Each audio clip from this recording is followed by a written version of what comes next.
Hello and welcome to Black, Brown, and Bilingue, where our mission is to unite the Black and Brown communities through education, storytelling, and community engagement.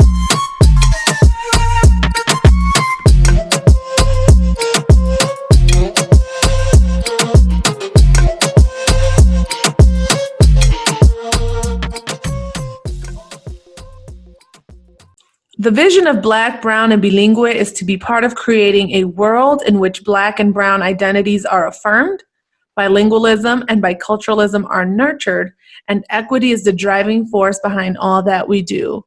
Thank you for joining us again today. I am Lissette Jacobson, and I am one of your hosts. And I'm Maurice McDavid. I'm your other host. Buenos dias. How are you? Buenos dias. I'm well. How are you doing? Both of you. We're so excited to get this opportunity to talk to you. I'm Lissette Jacobson, and I'm a principal in West Chicago. And I'm Maurice. Fantastic. I'm Maurice McDavid, also principal in West Chicago. Fantastic. West Chicago well represented this morning. Yeah, of course. Now, and I'm on the west side of Chicago. So right. Great. So before we begin, just a quick small connection. We realized that Dr. Minerva Garcia Sanchez is tu prima? Yes. What a so small she's world. the superintendent in my children's district. I live out. Oh, it's in that. Okay. Oh, where your kids go to school. Yeah. Oh, fantastic. Yep. That's great to know. Yeah. Great So educator. DeKalb. Yeah. Okay. Fantastic. Yep. How's she doing? I haven't talked to her since she shortly after she took the position. She's doing well. She's doing well. You know what? I got a chance to chat with her over the summer, just because I used to work in the district and have been in DeKalb for forever. And so we just talked a little bit about what the community was. And my wife actually serves on the school board with her. And so my wife works a little bit more intimately with her, but is just very happy. We're super excited to have her leading our district in DeKalb. So, that's great to know. Thanks for bringing it up, Lisa. Yeah, I wanted to let you know some small little connection there. Absolutely. So, we're super thrilled to have you because, a lot of your work, we were watching you closely when you were running for mayor. And, as educators, we're really passionate about the work that we do, especially bringing awareness to some of the issues that the Black and Brown communities face, particularly with education. And so Maurice and I really wanted to talk with you because we know that you and I think Cory Booker and other representatives have brought forth the DIVERSIFY Act. But before we jump into that, can you tell us a little bit about your educational background first, kind of leading up to where you are today? Gladly. So I came to Chicago in 1965, a very historic year, the year that the Voting Rights Act, for example, was passed. And I grew up in the Pilsen and Little Village communities. That's where I learned to speak English. That's where I learned my streetwise ways that I'm very proud of. And of course, I had caring parents, supportive parents who, after starting me out in the public schools, sent me to a Catholic school, graduated from St. Rita High School on the Southwest Side, and then went to the University of Illinois. I am the first in my family to go to college. My parents didn't have much education, but they knew that having me in school was a good thing, and I'm very grateful to them. I also have to say, if it wasn't for financial aid and financial assistance, I would not have gone to college in all likelihood. I worked my way through college. I had a great time in college. I became an activist in college, and it became a wonderful journey for social justice, one that I continue on as a member of Congress, as a organizer and a community activist, and someone always caring especially about the relationship between the Black community and the Latino community as well. So I've gotten to appreciate the public education system in our country, how important it is and the great equalizer that it is, and also the great door opener for many journeys. Because as I mentioned, in 1965, I came to Chicago. Voting Rights Act was passed. It's how I was elected to Chicago City Council, became the first Mexican American in the Illinois State Senate, and the first Mexican American to represent the 4th Congressional District. So the first congressperson of Mexican descent to represent the Midwest as well. So I am very grateful, and I'm always looking for ways to keep the doors open for the next generation, for those who came after me, and of course, mentors and adults who encourage me to continue my studies, to excel, and never to forget my roots in the community. Yeah, that is a fantastic journey, and I appreciate you sharing. And Maurice, sorry to interject, to interrupt you. One of my greatest joys upon arriving in Washington was serving with the great Congressman John Lewis, a person who helped bring about the Civil Rights Act, the Voting Rights Act, and continued to fight for justice until his last breath. Someone that is revered in Congress across the country, and someone who continues to inspire us to strive for justice today. Sorry about the interruption, but I had to put that in there. Oh, absolutely, absolutely. And so, you know, I was going to ask you, because you mentioned the idea of some of those mentors and adults that helped to encourage you. It sounds like perhaps John Lewis was in that adult world for you. When you think back to your days, either in college or in K through 12, were there any particular educators who had a major influence on you as you kind of reflect back today? Yeah, in 3rd grade at today it's known as the Pilsen Academy, I was saved by a teacher, Mr. Rivera. He was Puerto Rican, and he was bilingual. He gave me the strength, the confidence to continue going to school. I used to sometimes fake that I was sick so I wouldn't go to school to avoid, because I couldn't speak English. I came from a very small village in Mexico. It was February, it was cold.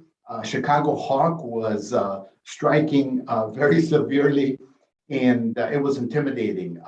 Hearing kids speak in class, being made fun of because you couldn't speak Spanish was tough, but he gave me the confidence and he helped me learn some of the street smart that it took to survive in the neighborhood. Man, about a year after I was here, I could speak English. I knew the ways of the neighborhood. I knew how to navigate, and was very fortunate to be in a very diverse setting where I grew up with white kids, with African-American kids, with Puerto Ricans, and of course with many Mexican immigrant kids, but also Mexican-Americans of 2nd, 3rd, 4th generation. So I credit that environment with teaching me very important things about social justice in our country. It was a working class neighborhood, and I continue to live in a neighborhood like that, in the Little Village community, where I have lived now for 54 years. And now I'm helping to raise my grandkids who are my neighbors in Little Village. Oh, I love that. Look at keeping the family together. I actually was born in the back of the Yards community, but we ended up moving to Waukegan. And I was also very fortunate to have very diverse educators. Starting in kindergarten, my Mrs. Brown, she was an African-American woman who really instilled a love of reading, and I can't even imagine where I would be without her. And Maurice, though, had a very different experience, and so we're very passionate about recruiting and retaining educators of color, particularly when we go into hiring.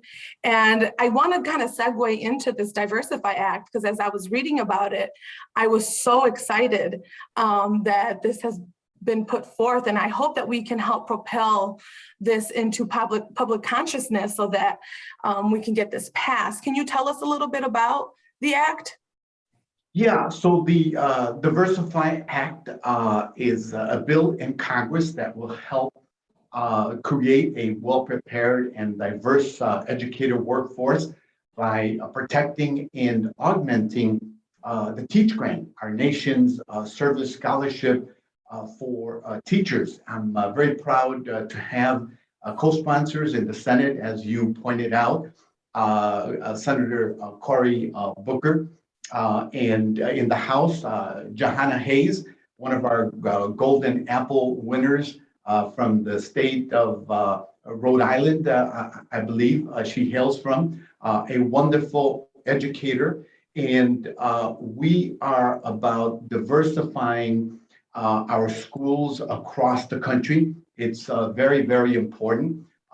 It will ensure that students see their own diversity in the educator workforce.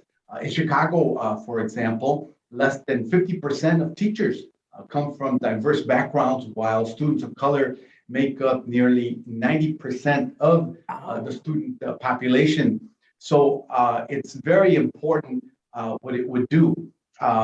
Diversify stands for diversifying by investing in educators and students to improve outcomes for youth. So it's an acronym. The legislation would complement the important administrative fixes to the Teach Grant proposed in the College Affordability Act by ensuring that the grant amount closely matches college costs. Additionally, the legislation would increase the Teach Grant award to support students interested in becoming teachers by ensuring that there's an education workforce that is as diverse as students that it serves. The DIVERSIFY Act will address the shortage in educator diversity by strengthening scholarship programs intended to recruit a diverse workforce. So the DIVERSIFY Act is a key step forward in ending historical barriers to a diverse education workforce, and we're working for its passage. This year is critical because we have majorities in both houses, in the House of Representatives and in the Senate. And concretely speaking, the DIVERSIFY Act would increase the Teach Grant Award to $8,000 per year, which is very, very important. And in addition to that, it would ensure that the money that has been cut year after year is reversed, and we start increasing that amount. This proposal mirrors President Biden's Americans Families Plan. It would end annual cuts to the program that have occurred for quite some time. So it invests in that, and it's very important, again, to change our teaching workforce. It eliminates the harsh loan conversion as well. So it's an act that would ensure that the teaching workforce is reflective of the changes in America. So you're saying, when you say it won't turn into a loan, it will stay as a grant? Is that what you're saying? You said something up like that? It would increase the grant amount. It would reset the program so that there are annual increases in the support of the program. And it would get us back on track urgently so that it increases the number of teachers that are needed to reflect the demographic changes that are going on across the country, so that the teacher workforce is reflected in classrooms all over the country. So first off, thank you for your work on this, Congressman Garcia. I think it is an incredibly important task. I'm fortunate enough to be working on something like this at the state level. I'm part of the Diverse and Learner Ready Teacher Network, which is working as well at the state level in Illinois to diversify the teacher pipeline, as well as having produced the culturally responsive teaching and leading standards here for the state of Illinois. I know that in some of this work at the state level, we've received some pushback, right?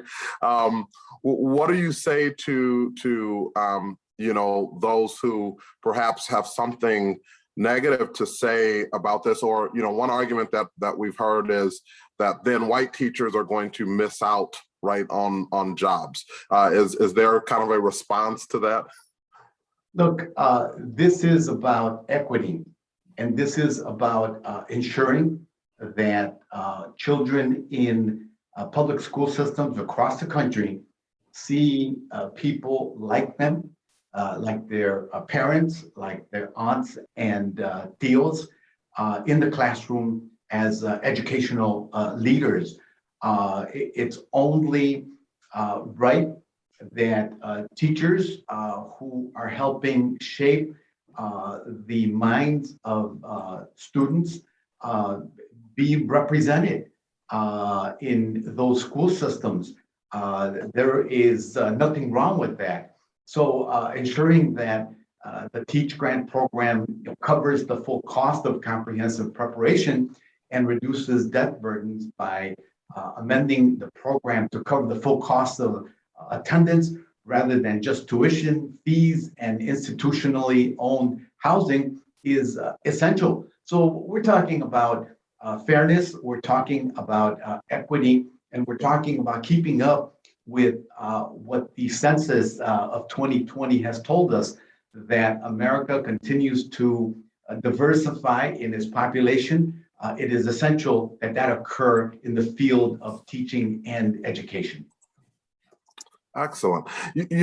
One quick follow-up to that is just, as we think about attempting to diversify, the field of education, I do often wonder, what are the ways in which somebody listening to this podcast can help, right? I think sometimes people don't fully understand how our government works, right? So you're here talking about this act, and we know that you want it, and we know that Senator Booker wants it, but how do we let people know that we want it, right? We, the American people, are on board with you on wanting to move this forward. What are some ways that people listening to this podcast can help support this act? That's a great question, Maurice. Right now, the White House is seriously considering addressing the subject of student indebtedness. Stated otherwise, addressing the student debt crisis. This is an economic and a racial justice issue, given that student debt contributes to the wealth gap and hinders upward mobility, particularly among Latino and Black Americans, like those I represent. In my fact, my son still has a student debt, which has had a long-lasting impact on him and his family today. And as an example, we know that Latino students are more debt averse than than non-Latino students, which means that they might be less likely to attend college if that means taking on debt. So I mentioned student indebtedness because it's an issue the White House is currently looking at, and it's really important for students, for teachers, for anyone, for parents who are concerned about what kind of indebtedness their sons and daughters are going to have in the future, to ask the White House to take this step.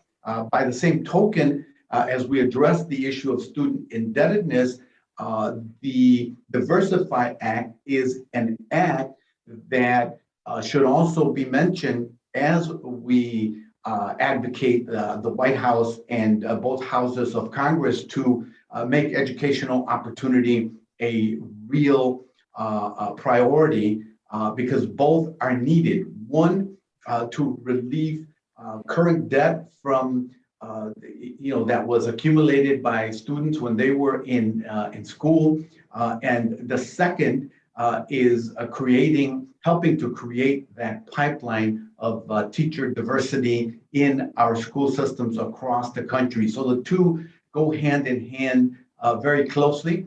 And I think those are good messages to send to the president. With repayment of loans, because they've been deferred because of the extraordinary measures, COVID measures that were taken because of the pandemic. Repayments are resuming on May 1, and many borrowers are worried about the financial security and ability to put food on the table or pay their bills. So canceling student debt now would give permanent relief to millions of borrowers whose budgets and livelihoods would be threatened by returning to repayment. And then, of course, don't forget to mention the DIVERSIFY Act, because it helps to ensure that there is a pipeline reconstructed during this time of ensuring that we institute equity in all government programs, in particular, that we are investing in a teacher workforce that looks like the changing America. We're on the other side, right? As principals, when we go to hire, and one of the things that's very appealing to me about this is that we often talk at the district level, like what are the ways that we can entice applicants or recruit and retain? But I think that this hopefully will just call more people to the profession, because we know that more and more people are becoming, like you said, debt averse.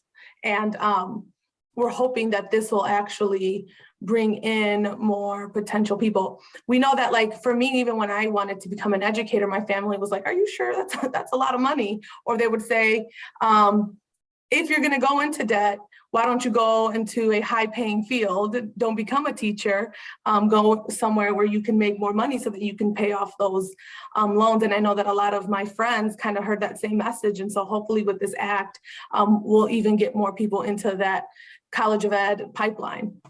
It's badly needed. And Lissette and Maurice, as I reflect on the impact of the pandemic, especially on communities of color, I'm really afraid that teachers and the teaching profession, that people may be scared to pursue that profession because of the hardships that students, their families, and certainly teachers have endured, especially over the past 2 years.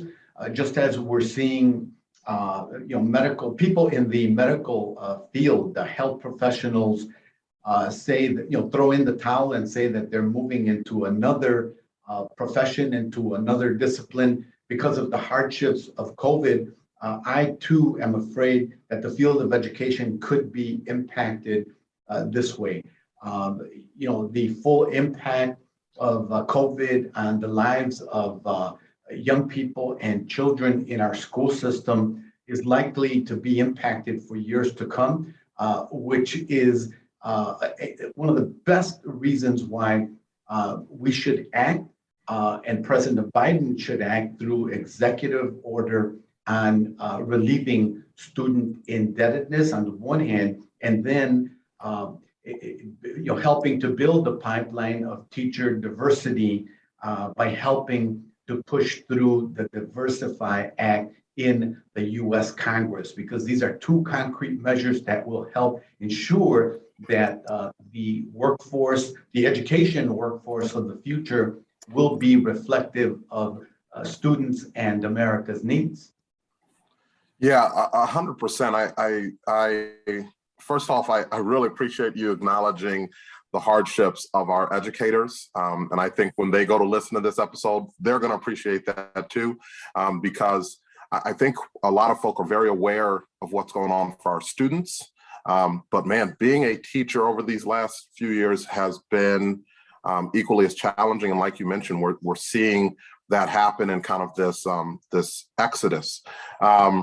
But I think that this is going to be a great way, a great measure. I appreciate as well the continued conversation on removing some of that student loan. I appreciate it personally. Me too. I'm looking at my student loan debt.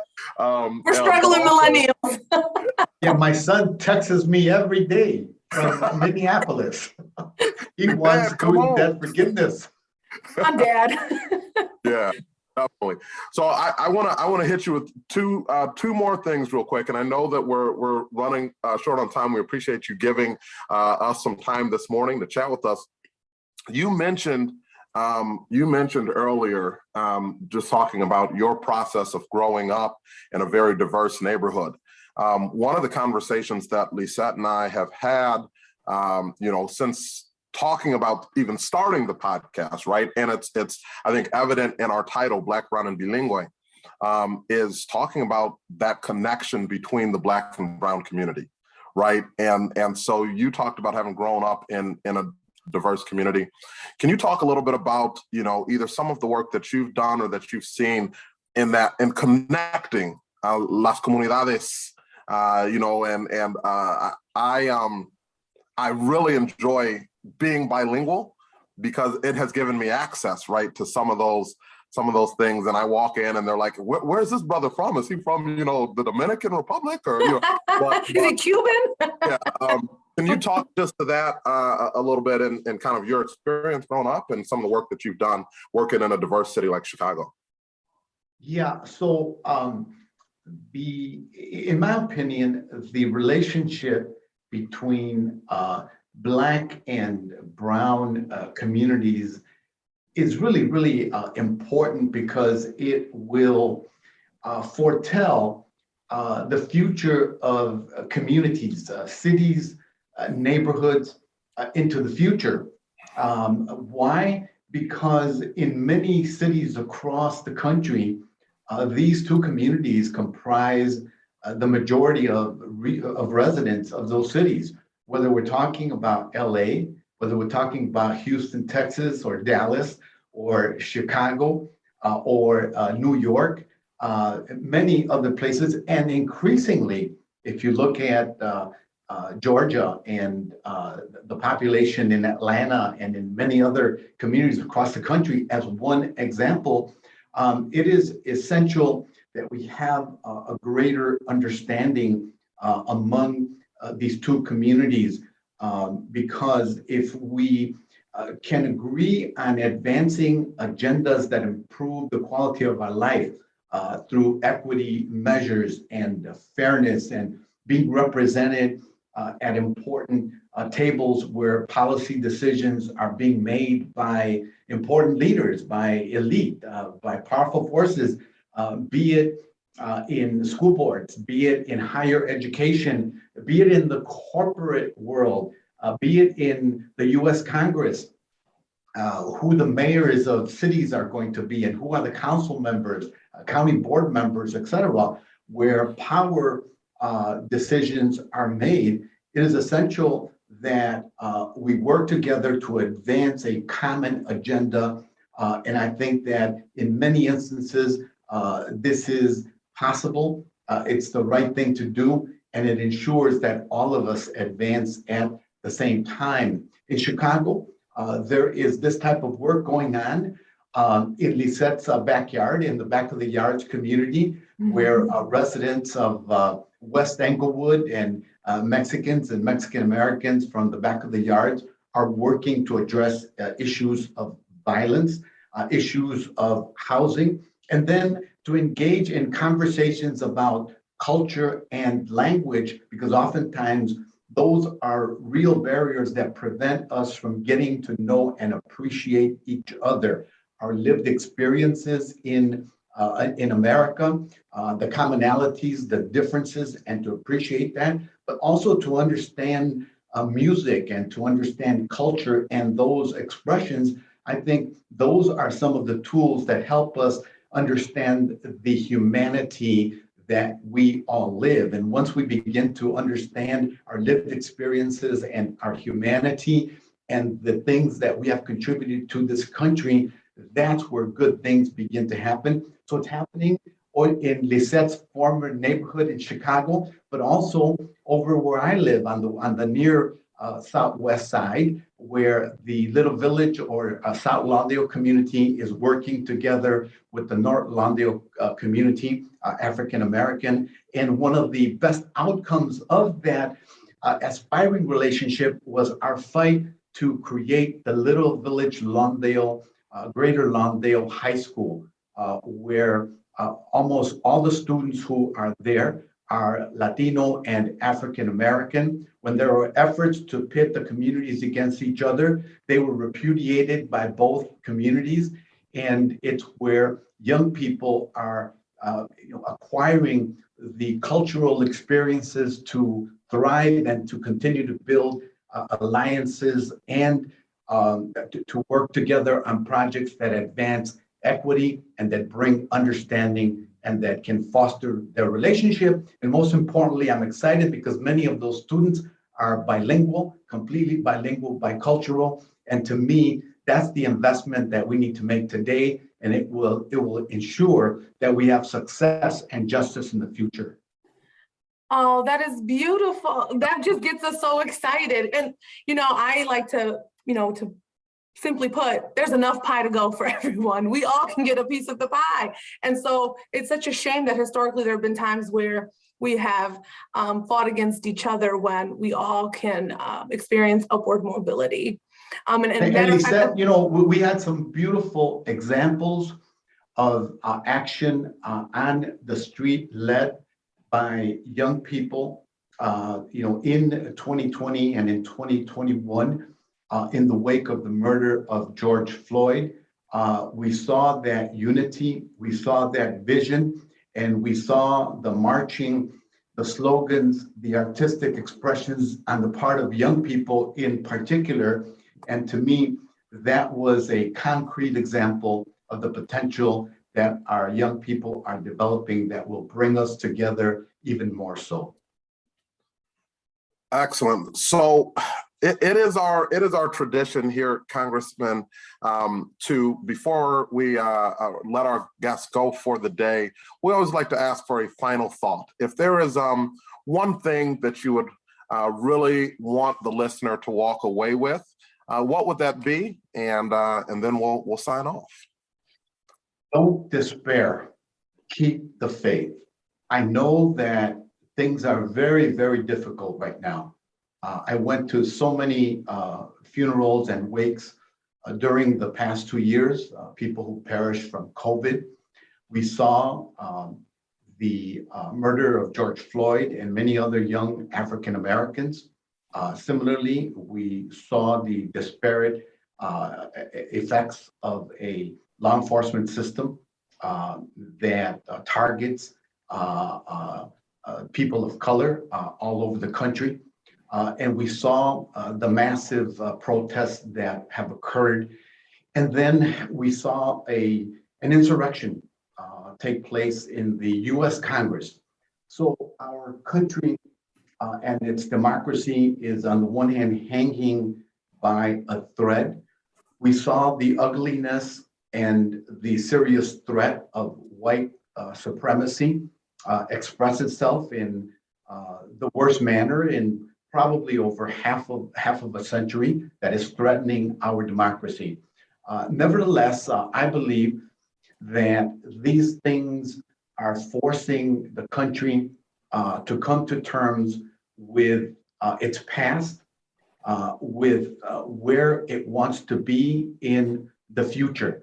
And in spite of all of the conflict and the polarization that exists out there, I think these may be some of the last vestiges of institutional racism and hatred and white supremacy being left behind. It's not easy. It's disheartening at times, but we must keep the faith. The causes that we are discussing this morning are right. They are fair. And if we can endure the challenges of the next few years, I think we will begin to write a new chapter that at its root has an understanding of our history It begins to sort out the unresolved historical issues of our country, whether it's slavery or racism or anti-immigrant sentiment.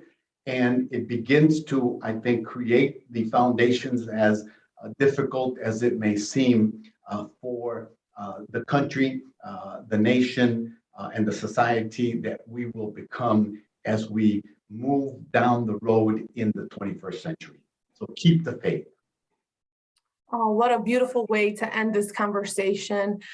We really appreciate you taking the time out of your busy schedule to speak on this. And we hope that this will continue to carry the conversation forward, because you're doing important work. And thank you, thank you, thank you. And you guys don't hear it enough either. So thank you for all that you do. It's often a thankless job. So we appreciate having you here on Black, Brown, and Bilingüe. Keep the faith. Thank you. All right. Hasta pronto. Nos vemos. Bye-bye. Bye-bye.